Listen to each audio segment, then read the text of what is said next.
오늘 말씀은 로마서 10장 14절에서 21절 말씀입니다. 그런즉 그들이 믿지 아니하는 일을 어찌 부르리요 듣지도 못한 일을 어찌 믿으리요 전파하는 자가 없이 어찌 들으리요 보내심을 받지 아니하였으면 어찌 전파하리요 기록된 바 아름답도다 좋은 소식을 전하는 자들의 발이여 함과 같으니라. 그러나 그들이 다 복음을 순종하지 아니하였도다. 이사야가 이르되 주여 우리가 전한 것을 누가 믿었나이까 하였으니 그러므로 믿음은 들음에서 나며 들음은 그리스도의 말씀으로 말미암았느니라. 그러나 내가 말하노니 그들이 듣지 아니하였느냐 그렇지 아니하니 그 소리가 온 땅에 퍼졌고 그 말씀이 땅 끝까지 이르렀도다 하였느니라. 그러나 내가 말하노니 이스라엘이 알지 못하였느냐 먼저 모세가 이르되 내가 백성 아닌 자로서 너희를 시기하게 하며 미련한 백성으로서 너희를 노엽게 하리라 하였고 이사야는 매우 담대하여 내가 나를 찾지 아니한 자들에게 찾은 바 되고 내게 묻지 아니한 자들에게 나타났노라 말하였고 이스라엘에 대하여 이르되 순종하지 아니하고 거슬러 말하는 백성에게 내가 종일 내 손을 벌렸노라 하였느니라. 아멘.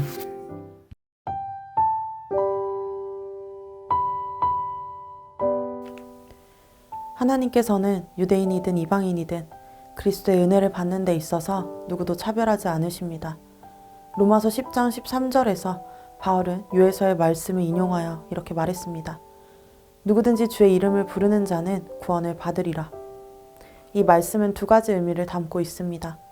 첫째, 하나님은 복음의 문을 모든 사람에게 열어두셨다는 것입니다. 둘째, 사람이 주의 이름을 부를 수 있도록 하나님께서 먼저 자신을 보이시고 들려주신다는 것입니다. 그래서 하나님께서는 복음을 전하는 이들을 세우시고 그들을 통해 구원의 소식이 선포되게 하셨습니다. 믿음은 어느 날 갑자기 저절로 생기는 것이 아니라 전해주는 일을 통해 들을 때 그 마음속에 자리 잡아 생겨나기 때문입니다. 바울은 14절과 15절 상반절을 통하여 이 사실을 명확히 말합니다. 세 번역으로 읽어드리도록 하겠습니다. 그런데 사람들은 자기들이 믿은 적이 없는 분을 어떻게 부를 수 있겠습니까? 또 들은 적이 없는 분을 어떻게 믿을 수 있겠습니까? 선포하는 사람이 없으면 어떻게 들을 수 있겠습니까? 보내심을 받지 않았는데 어떻게 선포할 수 있겠습니까?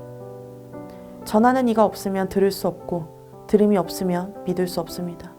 그래서 하나님은 모든 사람에게 복음을 주시기 위해 전파하는 자들을 보내셨습니다.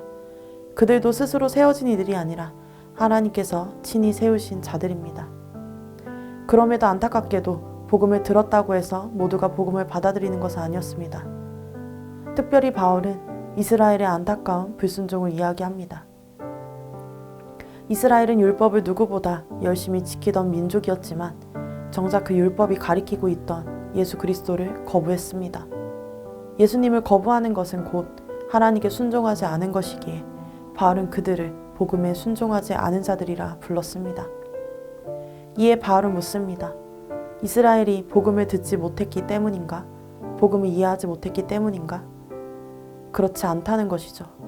하나님께서는 오래전부터 구약의 선지자들을 통하여 구원을 선포해 주셨고 이스라엘은 메시아를 누구보다 오랫동안 기다리던 민족이었습니다. 그러나 정작 그 메시아가 오셨을 때 그들은 거부했습니다. 반면 그리스도에 대해서 아무것도 모르고 구원을 기대하지도 않았던 이방인들이 오히려 복음을 받아들이고 구원의 빛 가운데로 들어오게 되었습니다. 바울은 이 상황을 설명하기 위해 모세의 말을 인용합니다. 내 백성이 아닌 자들로 너희에게 질투심을 일으키겠다. 이방인의 구원은 이스라엘로 하여금 자신들의 자리에서 깨어나도록 하는 하나님의 도구가 되었습니다. 그렇다면 왜 하나님은 이스라엘에게 이런 시기와 도전을 허락하셨을까요? 21절을 보면 답이 보입니다. 하나님은 이스라엘에게 종일 내 손을 벌렸다고 하셨습니다. 하지만 이스라엘은 하나님께 완고했고 순종하지 않았습니다. 하나님의 손을 잡지 않은 책임은 하나님이 아니라 이스라엘에게 있었습니다. 오히려 하나님께로 나아갈 길이 없었던 이방인들이 복음을 환영하고 또 받아들였고 하나님을 늘 예배하던 이스라엘은 복음을 거부하는 역설적인 상황이 일어난 것입니다.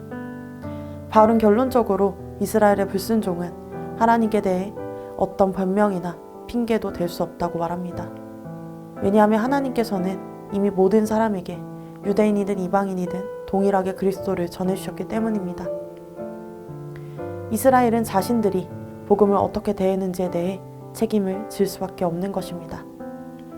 오늘 본문은 복음을 들었지만 받아들이지 않는 자와 복음을 몰랐으나 받아들인 자를 대조합니다. 하나님은 모든 이들에게 동일한 은혜를 베푸십니다.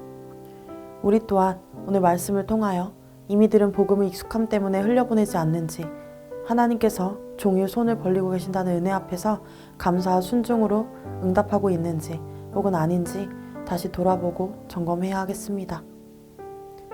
함께 말씀 기억하며 기도하십시다. 복음을 이미 들었기에 더 깊이 순종하며 전달자의 삶 살게 하소서. 종일 손을 벌리고 계시는 하나님께 완고함이 아닌 더욱 의지하는 삶을 살게 하소서. 기도하겠습니다.